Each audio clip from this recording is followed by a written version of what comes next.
Phone tapping కేసులో PCC chief Mahesh Kumar Goud Jubilee Hills PS కు చేరుకున్నారు. ఫోన్ ట్యాపింగ్ కేసులో సాక్షిగా తన వాంగ్మూలాన్ని ఇవ్వనున్నారు. 2023 నవంబర్లో జరిగిన ఎన్నికల సమయంలో పీసీసీ వర్కింగ్ ప్రెసిడెంట్ గా ఉన్న మహేష్ కుమార్ ఫోన్ను అప్పటి బీఆర్ఎస్ ప్రభుత్వం ట్యాపింగ్ చేసిందని ఆరోపణలున్నాయి. మహేష్ కుమార్ గౌడ్ ఫోన్ను ప్రణీత్ రావు టీం 15 రోజులకు పైగా ట్యాపింగ్ చేసిందని ఆరోపణలొచ్చాయి. ప్రణీత్ రావు ఫోన్ డేటాలో 400 ఫోన్ నెంబర్లు బయటపడ్డాయి. ప్రస్తుతం టీపీసీసీ అధ్యక్షులుగా ఎమ్మెల్సీగా ఉన్నారు మహేష్ కుమార్. పోలీసుల సూచన మేరకు ఫోన్ ట్యాపింగ్ కేసులో జూబ్లీహిల్స్ ఏసీపీ వద్ద తన వాగ్మూలం ఇవ్వనున్నారు పీసీసీ చీఫ్. మహేష్ కుమార్ రావడంతో కాంగ్రెస్ నాయకులు కార్యకర్తలు కూడా జూబ్లీహిల్స్ పీఎస్ కు భారీగా చేరుకున్నారు. ఫోన్ ట్యాపింగ్ కేసుపై మరింత సమాచారం తెలుసుకుందాం. అజయ్ లైవ్ లో ఉన్నారు.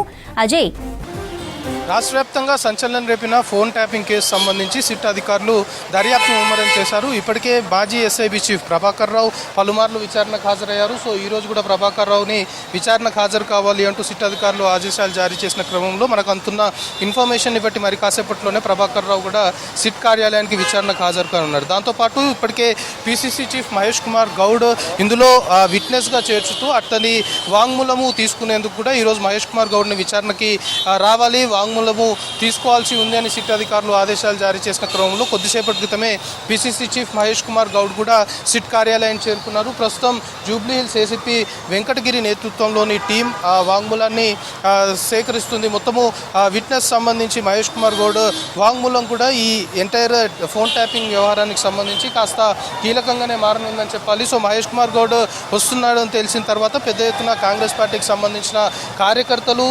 శ్రేణులు, వివిధ కాన్స్టిట్యున్సీకి సంబంధించిన ముఖ్య నేతలందరూ కూడా జూబ్లీహిల్స్ పోలీస్ స్టేషన్కి చేరుకోవడంతో ఒక్కసారిగా జూబ్లీహిల్స్ పోలీస్ స్టేషన్ వద్ద కట్టుదిట్టమైన భద్రతను ఏర్పాటు చేశారు. పోలీసులు పూర్తి స్థాయిలో డిప్లాయ్ అవడంతో పాటు ఇటు బ్యారిగేట్లను ఏర్పాటు చేసి కేవలం మహేష్ కుమార్ గౌడ్ని మాత్రమే లోపలికి అనుమతించారు. ఎందుకంటే పోలీస్ స్టేషన్ లోపల ఇటు ఇన్వెస్టిగేషన్ సంబంధించిన ప్రాసెస్ జరుగుతుంది కాబట్టి కార్యకర్తలు కావచ్చు, నాయకులు అందరూ కూడా లోపలికి వెళ్ళే సిచ్యువేషన్ ఉండదు. సో కొంతమేరకు వచ్చిన వారందరూ కూడా లోపలికి వెళ్ళే ప్రయత్నం చేసినప్పుడు పోలీసులు బ్యారిగేట్లు ఏర్పాటు చేయడము, కాస్త తోపులాట కూడా చోటు చేసుకున్న సిచ్యువేషన్. సో మొత్తానికి ఫోన్ ట్యాపింగ్ కేసు సంబంధించి ఇటు కాంగ్రెస్ సంబంధించిన ముఖ్య నేతలు అంటే రాష్ట్ర స్థాయి నేతలతో పాటు వివిధ జిల్లాలకు సంబంధించి ఎవరైతే క్రియాశీలకంగా వ్యవహరిస్తున్నారో వాళ్ళందరికీ సంబంధించిన ఫోన్లన్నీ కూడా బీఆర్ఎస్ ప్రభుత్వ హయాంలో బీఆర్ఎస్ సంబంధించి ప్రభుత్వం ఉన్న టైంలో ఈ అధికారులకు ఆదేశాలు వచ్చాయి. సో ప్రభాకర్ రావుకి ఆదేశాలు వచ్చిన తర్వాత ప్రభాకర్ రావు ఇటు కింది స్థాయి అధికారులకు ఆదేశాలు జారీ చేసి మొత్తం కూడా ఫోన్ ట్యాపింగ్కి పాల్పడ్డారు అనే ఆరోపణలు చాలా బలంగా వినిపిస్తున్న క్రమంలో ఇప్పటి వరకు అధికారుల్ని క్వశ్చన్ చేశారు. ఈ కేసులో ఇన్వాల్వ్ అయిన అధికారులకు సంబంధించి వాళ్ళ స్టేట్మెంట్స్ రికార్డ్ చేసి వాళ్ళ స్టేట్మెంట్స్ ఆధారంగా ఇన్వెస్టిగేషన్ అనేది కావచ్చు, లేకపోతే క్వశ్చనింగ్ అనేది ఈ కేసులో జరుగుతున్న సిచ్యువేషన్ చూస్తున్నాం. ప్రస్తుతం మాత్రం ఇటు ప్రణీత్ రావు సంబంధించి మొన్న ప్రణీత్ రావు విచారణలో భాగంగా దాదాపు ప్రణీత్ రావు కాల్ డేటాకు సంబంధించి 400 కాంటాక్ట్స్ ఆల్రెడీ సిట్ అధికారులు సేకరించారు.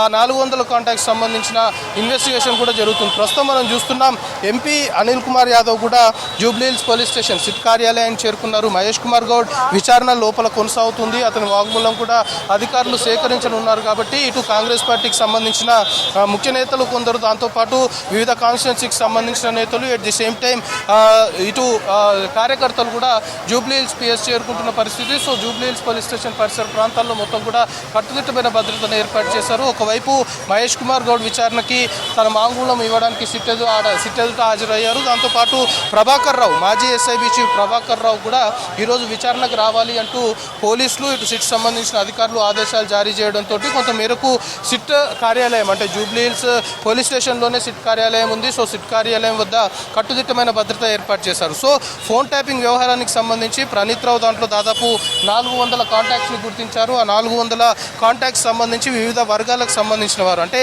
ముఖ్యంగా కాంగ్రెస్ పార్టీకి సంబంధించిన ముఖ్య నేతలు, వివిధ హోదాల్లో ఉన్నవారు, వివిధ పోస్టులలో ఉండి క్రియాశీలకంగా పనిచేస్తున్న వారికి సంబంధించిన ఫోన్లన్నీ కూడా ట్యాప్ చేసినట్లు కొంతమేరకు సిట్ భావిస్తుంది. సో అలాంటి వారి డీటెయిల్స్ అన్నీ కూడా ఇప్పుడు సిట్ అధికారులు సేకరిస్తున్నారు. మెయిన్గా ఈ కేసులో ఎవరైతే అక్యూజ్గా ఉన్నారో వాళ్ళ స్టేట్మెంట్లతో పాటు ఎవరైతే ఫోన్లు ట్యాప్ అయ్యాయి అంటూ కొందరు ముందుకొచ్చి కేసులు నమోదు చేశారు, మరికొన్ని మాత్రం వాళ్ళు ఎవరైతే అక్యూజ్డ్ ఈ కేసు సంబంధించి ఉన్నారో వాళ్ళ కాంటాక్ట్ లిస్ట్ ఆధారంగా వీళ్ళ ఫోన్లు కూడా ట్యాపింగ్ జరిగి ఉండొచ్చు అనే అనుమానాలు ఎవరికైతే ఉన్నాయో వాళ్ళకి సంబంధించి వాళ్ళ స్టేట్మెంట్ కూడా రికార్డ్ చేయాలి అని సిట్ అధికారులు భావిస్తున్న పరిస్థితి ప్రస్తుతం ఈ కేసులో నెలకొంది. సో ఇటు అక్యూజ్డ్ సంబంధించిన స్టేట్మెంట్స్ ఒకెత్తు అయితే ఇటు విట్నెస్ సంబంధించిన వాంగ్మూలాలు ప్రస్తుతం ఫోన్ ట్యాపింగ్ కేసులో ఒక కీలకంగా మారనున్న సిచ్యువేషన్ మనం చూస్తున్నాం. ఇప్పటికే వివిధ వర్గాలకు సంబంధించిన వారి నుండి స్టేట్మెంట్ రికార్డ్ చేస్తున్నారు. వరుసగా 3-4 రోజుల నుండి ఇటు రాజకీయ, సినీ, దాంతోపాటు ఇతరేతర వర్గాలకు సంబంధించిన వ్యక్తులు ఎవరైతే ఉన్నారో వాళ్ళకి సంబంధించిన స్టేట్మెంట్స్ రికార్డ్ చేశారు. కాంగ్రెస్ పార్టీకి సంబంధించి కూడా కొందరు కాన్స్టిట్యున్సీకి సంబంధించిన ఇన్ఛార్జెస్ సంబంధించిన ఈ స్టేట్మెంట్స్ కూడా ఇప్పటికే రికార్డ్ చేసిన పరిస్థితి. సో ప్రణీత్ రావు ముఖ్యంగా చాలామంది ఫోన్లు ట్యాప్ చేశాడు. ఇటు కాంగ్రెస్ పార్టీకి సంబంధించిన లీడర్ల ఫోన్లకు సంబంధించి ఇటు మహేష్ కుమార్ గౌడ్ ప్రస్తుతం మహేష్ కుమార్ గౌడ్ స్టేట్మెంట్ రికార్డ్ చేసే ప్రక్రియ కొనసాగుతుంది. సో మహేష్ కుమార్ గౌడ్ సంబంధించిన ఫోన్ నెంబర్తో పాటు కొందరు ముఖ్య నేతల ఫోన్ నెంబర్లు తీసుకొని ప్రణీత్ రావు ట్యాపింగ్కి పాల్పడ్డాడు. ఇదంతా కూడా ప్రభాకర్ రావు ఆదేశాల మేరకే మేము చేశాము అంటూ అక్యూజ్డ్ ఎవరైతే ఈ కేసులో ఉన్నారో వాళ్ళు కన్ఫెస్ చేశారు. కానీ ప్రభాకర్ రావు విచారణకు వచ్చినప్పుడు అంటే 3 సార్లు ఇప్పటికే విచారణకు హాజరయ్యాడు. ఈరోజు 4వ సారి కూడా విచారణకి రమ్మని అధికారులు ఆదేశించారు. 3 సార్లు విచారణలో కూడా ప్రభాకర్ రావు పొంతనలేని సమాధానాలు చెప్పడంతో పాటు ట్యాపింగ్ వ్యవహారంలో ఇటు కింది స్థాయి అధికారులు ఎవరైతే కన్ఫెస్ చేశారో మొత్తము ప్రభాకర్ రావు చెప్పిందే మేము చేశాము, ఆయన చెప్పిన విధంగా ప్రొసీడ్ అయ్యాము అనే దానికి మాత్రం ప్రభాకర్ రావు ఎక్కడ కూడా దాన్ని ఒప్పుకోకుండా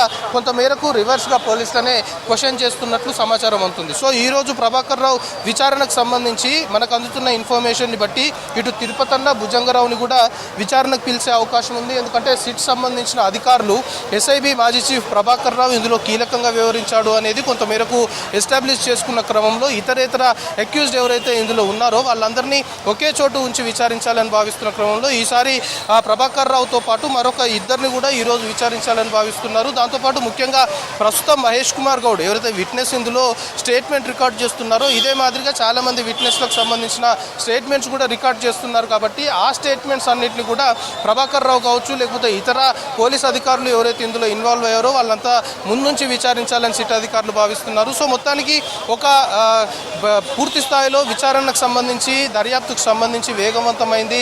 దాంతోపాటు ఈరోజు కొన్ని పరిణామాలు కూడా మారే అవకాశం ఉంది అనే ఆరోపణలు అలాంటి ప్రచారం కూడా జరుగుతున్న క్రమంలో ప్రస్తుతం PCC chief Mahesh Kumar Goud Jubilee hills police station SIT కార్యాలయాన్ని చేరుకొని విచారణలో భాగంగా అతన్ని వాంగ్మూలం ఇస్తున్నారు. ఫోన్ ట్యాపింగ్ సంబంధించి అతడు ఏ విధమైన అభిప్రాయాలు వ్యక్తం చేస్తున్నాడు అనేది పూర్తి స్థాయిలో కూడా అతని స్టేట్మెంట్ అధికారులు రికార్డ్ చేయనున్నారు. సో ఈ విధంగా ఎవరైతే విట్నెస్లు ఉన్నారో వాళ్ళందరి స్టేట్మెంట్స్ కూడా ఈ కేసుకి చాలా కీలకంగా మారనున్నాయి. దాంతోపాటు మనకి అందుతున్న ఇన్ఫర్మేషన్ని బట్టి మరి కాసేపట్లో గద్వాల మాజీ జెడ్పీ చైర్మన్ సరిత తను గత ఎన్నికల్లో కాంగ్రెస్ పార్టీ తరఫున అభ్యర్థిగా పోటీ చేసింది. సో అక్కడ బీఆర్ఎస్ సంబంధించిన అభ్యర్థికి ఫేవర్ చేసే క్రమంలోనే ఫోన్ ట్యాపింగ్కి సరిత ఫోన్ ట్యాపింగ్కి పాల్పడ్డారు అనేది కూడా కొంతవరకు ఆరోపణలు ఉన్న క్రమంలో ఆమె స్టేట్మెంట్ కూడా రికార్డ్ చేయనున్నారు. మరి కాసేపట్లో ఆమె కూడా జూబ్లీ హిల్స్ పోలీస్ స్టేషన్కి చేరుకోనుంది. సో ఈ విధంగా చాలామంది విట్నెసెస్ సంబంధించిన స్టేట్మెంట్స్ ఫోన్ ట్యాపింగ్ కేసులో అధికారులు తీసుకుంటున్నారు. కాబట్టి ఈ స్టేట్మెంట్స్ సంబంధించి